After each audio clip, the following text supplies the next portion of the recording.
Hello student. आज हम बात करेंगे मेंडल्स प्रिंसिपल्स ऑफ हेरिडिटी। इसको एक और नाम से भी जानते हैं, मेंडल्स लॉ ऑफ इनहेरिटेंस। देखो यहाँ पे नोट में हमने लिखा है मोनोहाइब्रिड क्रॉस है। ये मोनोहाइब्रिड क्रॉस जो होता है उसको हम वन जीन बोलते हैं। यहाँ पे ये वाला जो सिंबल है वो मेल को रिप्रेजेंट करता है और ये वाला सिंबल आपको फीमेल को प्रेजेंट करेगा। ठीक है। अब देखो, जो मेंडल्स के लॉ है वो तीन, उसमें प्रिंसिपल्स है, उसके तीन प्रिंसिपल्स है। ठीक है, मेंडल्स के तीन लॉ है। तो पहले लॉ का नाम है लॉ ऑफ डोमिनेंस और दूसरे लॉ का नाम है लॉ ऑफ सेग्रीगेशन। तीसरे वाले लॉ का नाम है लॉ ऑफ इंडिपेंडेंट असॉर्टमेंट। आज हम बात करेंगे सबसे पहले लॉ के बारे में। पहले लॉ को डिफाइन करते हैं कि यहाँ पे क्या है। जब हम क्रॉस कंडक्ट कराते हैं किसके बीच में, दो अपोजिट ट्रेड के बीच में, यहाँ पे हम क्रॉस कंडक्ट कराएंगे। तो उसमें क्या है कि हमारी जो F1 जनरेशन है वो ओनली वन ट्रेड को अपेयर करेगी। यहाँ पे तीसरी बात क्या है कि ये जो लॉ है जिसका बेस है वो मोनोहाइब्रिड क्रॉस है, यानी कि 1G। ठीक है, और ये क्या है, नॉट यूनिवर्सली एक्सेप्टेड है। ओके, अब हम बात करेंगे इसके एग्जाम्पल की। मान लो हमने यहाँ पे दो अपोजिट ट्रेड लिए, एक टाल लिया एक ड्वार्फ लिया। टाल को हमने कैपिटल टी से रिप्रेजेंट किया और ड्वार्फ को स्मॉल टी से रिप्रेजेंट किया। टाल हमारा डोमिनेंट है और ड्वार्फ हमारा रिसेसिव है। जब हम दो प्योर पेरेंट्स को क्रॉस कराते हैं तो गैमिट का फॉर्मेशन होता है और गैमिट के फॉर्मेशन के वक्त दोनों में से एक एलील आएगा। तो यहाँ पे एक एलील क्या है, कैपिटल टी आया, यहाँ पे एक एलील क्या है, स्मॉल टी आया और यहाँ पे हाइब्रिड का फॉर्मेशन होता है F1 जनरेशन। ठीक है, और यहाँ पे जो हाइब्रिड बनेगा उसमें दो में से एक ही ट्रेड अपेयर होगा। तो जो ये हाइब्रिड होगा वो हमेशा कैरेक्टर को एक्सहिबिट करेगा। यहाँ पर जो हाइब्रिड फॉर्म हो रहा है वो टाल होगा, क्योंकि टाल हमारा डोमिनेंट कैरेक्टर है। यही हमारा लॉ ऑफ डोमिनेंस है।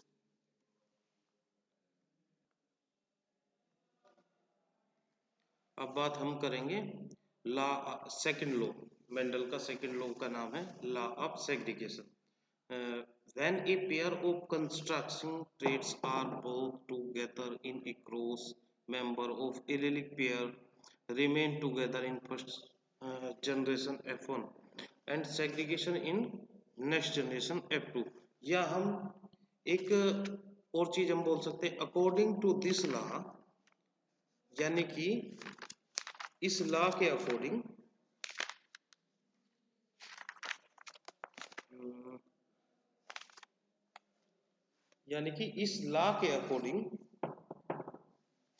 जब F1 प्रोजेनी के प्लांट में गैमेट्स का फॉर्मेशन होता है वो गैमेट्स के अंदर चले जाते हैं। इसी वजह से जो होमोलोगस क्रोमोसोम के ऊपर एलील प्रेजेंट होता है वो भी एक दूसरे से सेपरेट हो जाते हैं और वो डिफरेंट गैमेट्स के अंदर एंटर हो जाते हैं। यही हमारा सेग्रीगेशन कहलाता है। यही प्रोसेस हमारा सेग्रीगेशन कहलाता है।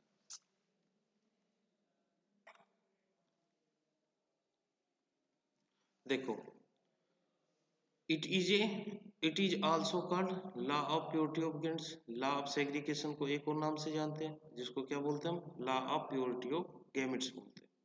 देखो नोट में जो कैपिटल आर जीन है वो डोमिनेंट को प्रेजेंट करेगा, जो स्मॉल आर जीन है वो रिसेसिव को प्रेजेंट करेगा। ये क्या है, यूनिवर्सली एक्सेप्टेड होते हैं। और जिनका बेस है वो मोनो हाइब्रिड क्रॉस है, यानी कि 1 जीन। अब देखो एग्जाम्पल में क्या है, जब हम जैसे मान लो सपोज करो एक एग्जाम्पल है, हमारे पास शेप है और दो तरह की शेप है हमारे पास, एक राउंड है एक रिंकल है। देखो राउंड और रिंकल को तो हम प्रेजेंट करते हैं फिनोटिपिक, ये हमारे फिनोटिपिक में आती है। और जो स्मॉल आर कैपिटल आर और स्मॉल आर है, और ये प्रेजेंट करेगा राउंड में आएगा, और रिंकल को प्रेजेंट करेंगे स्मॉल आर से, ये हमारा जीनोटिपिक जीनोटाइप। देखो सपोज करो एक क्वेश्चन है, एक क्रॉस बिटवीन कैपिटल आर यानी कि red colour flower and small R का नाम है white colour flower, plant of field pea. देखो सॉल्यूशन की जब हम बात करते हैं कि मान लो हमने यहाँ पे जो है हमें दो पेरेंट्स का पता, एक रेड कलर वाला है एक व्हाइट कलर फ्लावर है। तो इसमें भी कि जब गैमेट का फॉर्मेशन होता है तो एक ए ले लाता है, यहाँ से एक कैपिटल आर आ गया, यहाँ से एक स्मॉल आ गया। जब हम इसे F1 जनरेशन में लेके जाएंगे तो एक आर यहाँ से आ जाएगा, एक स्मॉल आर यहाँ से आ जाएगा, और ये दोनों मिलके बनाएगा एक हाइब्रिड क्रॉस, यानी कि जिसका नाम है रेड कलर फ्लावर। अब हम जब इसको F2 जनरेशन में लेके जाएंगे तो यहाँ पे हम ये दो जो गैमेट है, इस आर को यहाँ पे लिख लेंगे, स्मॉल आर को यहाँ पे लिख लेंगे, सेम यही दोनों चीजें हम यहाँ पे लिख लेंगे, और इसका इसके साथ में और इसका इसके साथ में क्रॉस कराएंगे। जब इसका इसके साथ में क्रॉस कराते हैं तो कैपिटल आर आएगा, इसका इसके साथ में करेंगे कैपिटल आर स्मॉल आर आएगा। इसका जब हम इसके साथ में करते हैं, हम सबसे पहले कैपिटल को लिखेंगे, उसके बाद हम स्मॉल को लिखेंगे, तो कैपिटल आर आ गया स्मॉल आर आ गया। फिर ऐसे ही जो है हम इसका इसके साथ में करते हैं, ये क्या हो गया स्मॉल आर हो गया। देखो ये रेड को रिप्रेजेंट करेगा, ये आपको रेड को प्रेजेंट करेगा, ये भी रेड को करेगा, ये व्हाइट को करेगा। जब हम रिजल्ट लिखते हैं तो हम दो चीज लिखेंगे, एक जीनोटिपिक रेशो लिखेंगे और एक फिनोटिपिक रेशो लिखेंगे। अब जीनोटिपिक रेशो में क्या है, हम सबसे पहले ये वाली चीजें लिखेंगे, ये वाली हम इसमें हम लिखेंगे, तो ये हमारा क्या है, ठीक है। देखो जैसे इस तरीके से मैंने बताया था, यानी कि ये वाला जीनोटाइप हम यहाँ पे लिखेंगे, जैसे ये वाला लिख लिया हमने, ठीक है। तो हमें ये सबसे पहले कैपिटल आर लिखा, ये हम सारे में इन चारों खानों में देखेंगे कितनी बार आ रहा है, तो हमने यहाँ पे 1 लिख लिया, ऐसे ही 2 रेशो लिख दी। उसके बाद हमने कैपिटल आर स्मॉल आर लिख दिया। अब हम सारे में घूम के देखें, एक तो यहाँ पर प्रेजेंट है, एक यहाँ पर प्रेजेंट है, यानी कि 2R हो गया। अब तीसरे की बात हम करेंगे, ये वाला बचा, ये हमारा एक है, तो हमें पता है इन दोनों का नाम क्या है, ये रेड है, तो हमने लिख दिया 3 रेड रेशो 1 व्हाइट, ये हमारा आंसर।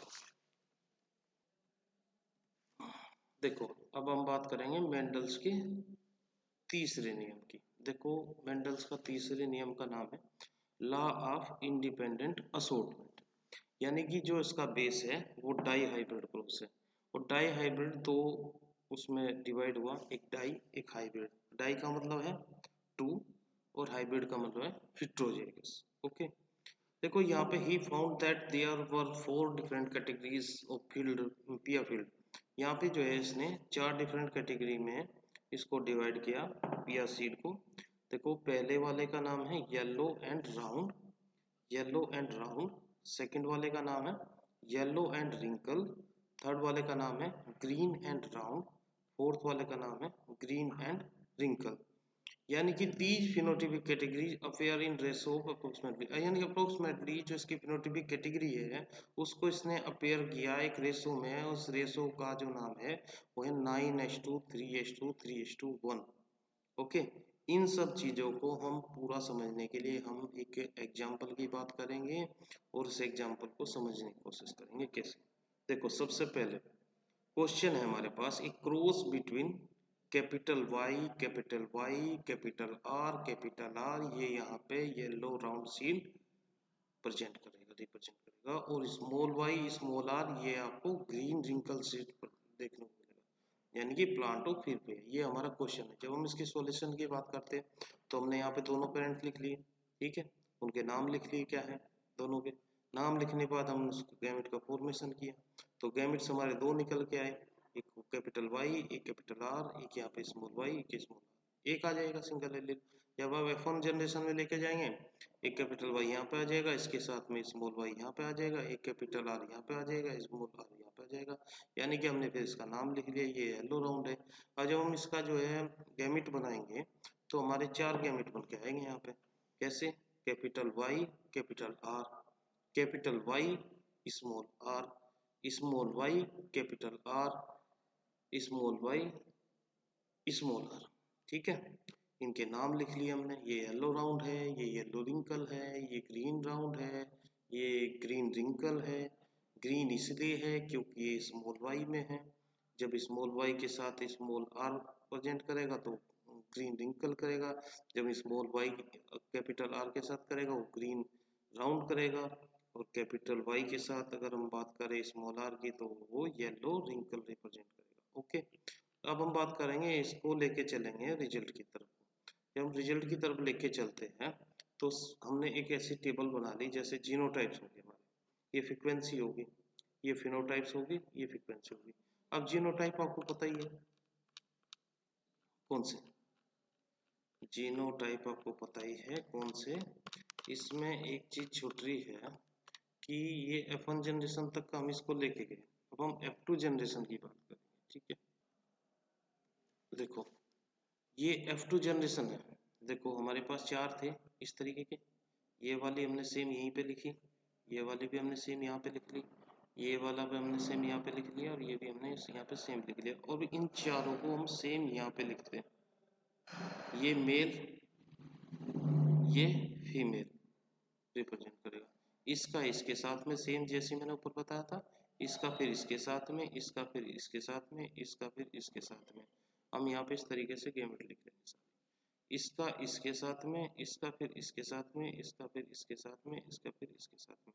ऐसे हम ये सारे के सारे जो है यहाँ पे लिख लेते हैं। ओके, अब उसके बाद हम जब बात करेंगे हम इसके रिजल्ट की, तो हम यहाँ पे देखेंगे इन सब में से ये सब जीनोटाइप्स, हम सारे जीनोटाइप्स हम इस वाली उसमें से लिख लेंगे एक एक करके, कोई भी रिपीट नहीं होना चाहिए। ठीक है, यहाँ से हम स्टार्ट करेंगे, फिर हम इससे स्टार्ट करेंगे, ठीक है, फिर हम इससे स्टार्ट करेंगे, और कोई भी चीज़ें सारे में वो सेम आनी नहीं चाहिए। लिख लिया, ये हम जीनोटाइप्स को इस तरीके से यहाँ पे लिख लेंगे। ठीक है, अब हम इसकी फ्रीक्वेंसी या इसकी प्रोबेबिलिटी देखेंगे इसमें, यानी कि ये कितनी बार इसमें आया हुआ है। मुझे पता लग गया कि एक बार आया हुआ है, ये हमारा 2 बार आया, ये हमारा 2 बार आया, ये हमारा 4 बार आया, ये हमारा 1 बार आया, ये हमारा 2 बार आया, ये हमारा 1 बार आया, ये हमारा 2 बार आया, ये हमारा 1 बार आया। और देखो हमें ये भी पता है कि इसका सबका नाम क्या है, क्योंकि जब capital Y, capital Y, capital R की बात करें तो वो येलो राउंड को यहाँ पे रिप्रेजेंट करेगा। तो ये भी येलो राउंड है, ये भी येलो राउंड है, ये भी येलो राउंड है, इसलिए हमने उनको सारे को एक जगह सेलेक्ट करके यहाँ पे इसका नाम लिख दिया। अब हमने इनको सबको टोटल जोड़ लिया है, यहाँ पे हमने इसकी फ्रीक्वेंसी लिख दी 9। ऐसे ही हमने सेम इसका काम कर दिया, ऐसे ही हमने सेम इसका नाम लिख दिया, ऐसे हमने इसको सेम लिख दिया, क्योंकि यहाँ स्मॉल वाई है तो ये ग्रीन को प्रेजेंट करेगा, यहाँ कैपिटल आर है तो ये राउंड को प्रेजेंट करेगा। और देखो यहाँ पे बदल जाती है चीजें, देखो यहाँ पे स्मॉल वाई है, ये ग्रीन को रिप्रेजेंट कर, स्मॉल आर रिंकल को प्रेजेंट कर, ऐसे इनका सबका नाम लिख लिया। अब रिजल्ट में हम जब बात करेंगे, यहाँ पे क्या है, एक जीनोटिपिक रेशो है। देखो अब जीनोटिपिक रेशो है तो हमने ये सारी की सारी अपनी जीनोटिपिक रेशो ये लिख ली, यहाँ से लेके ऐसे सेम यहाँ पे लिख ली।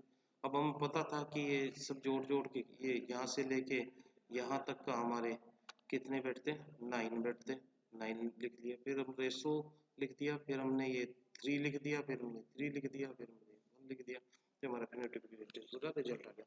अब एक बात करते हैं सबसे इम्पोर्टेंट पॉइंट की, कि फिनोटाइप और जीनोटाइप होता क्या है। देखो फिनोटाइप और जीनोटाइप क्या होता है, फिनोटाइप और जीनोटाइप क्या होता है। देखो फिनोटाइप और जीनोटाइप यानी कि दोनों को, मान लो ये पेयर ऑफ एलील है, like capital B small B और small B can be referred in 2 way. तो 2 वे में ये एलील काम करते हैं, फिनोटाइप एक जीनोटाइप। यानी फिनोटाइप क्या होता है, the expression of the trait, ये एक्सप्रेशन होता है, एक्सप्रेशन करता है ट्रेट को। ठीक है, जैसे एग्जांपल की हम बात करें, कैपिटल बी को जो हम रिप्रेजेंट करते हैं वो ब्लू आइज से करते हैं, और स्मॉल बी को हम ग्रीन आइज से रिप्रेजेंट करते हैं। यानी कि यहाँ पे हमें दो पॉसिबिलिटी मिली फिनोटाइप्स की। कौन कौन सी? एक कैपिटल बी और एक कैपिटल बी स्मॉल बी। यानी कि both give the same phenotype, यानी कि सेम फिनोटाइप, यानी इनका दोनों का जो कलर होगा आइज का वो ब्लू होगा। ओके, अब ऐसी बात करते हैं जीनोटाइप की। अब जीनोटाइप क्या है? रेफर्स करेगा, रेफर करता है, refer to the except pair of allele को। देखो इसमें भी एग्जांपल हमने सेम उसी का लिया। एक हमारे पास ब्लू आइज है जिसको हम बी से प्रेजेंट करते हैं, एक हमारे पास ग्रीन आइज है, आई है, उसको हम स्मॉल बी से करते हैं। यहाँ पे तो हमें दो पॉसिबिलिटी मिलती थी फिनोटाइप की, यहाँ पे हम तीन पॉसिबिलिटी मिलेगी जीनोटाइप्स की। और वो कौन कौन सी मिलेगी? Capital B capital B, capital B small B, और फिर बाद में आएगा, एंड में आएगा स्मॉल बी स्मॉल बी। यानी कि these not concerned with expression only pair of allele. ठीक है, अब हम बात करते हैं एलील। एलील होता क्या है? देखो एलील की मैंने डेफिनेशन लिखी, अल्टरनेटिव फॉर्म होती है जीन की, इसी को बोलते हैं एलील। और देखो जीन किसे कहते हैं? ये जीन होता है एक डीएनए का ऐसा सेगमेंट जो कि कंट्रोल करता है एक्सप्रेशन को, किसके? पर्टिकुलर फिनोटाइप्स को। अब हम बात करते हैं फिनोटाइप्स की। मैंने एक छोटी सी डेफिनेशन यहाँ पे लिख रखी है, सेम वही बात है कि जीनोटाइप्स रेफर्स करता है to the pair of allele. यहाँ पे पेयर ऑफ एलील को जीनोटाइप्स रेफर्स करता है। आज का लेक्चर यहीं एंड होता है, तो आगे बने रहने के लिए जुड़े रहें।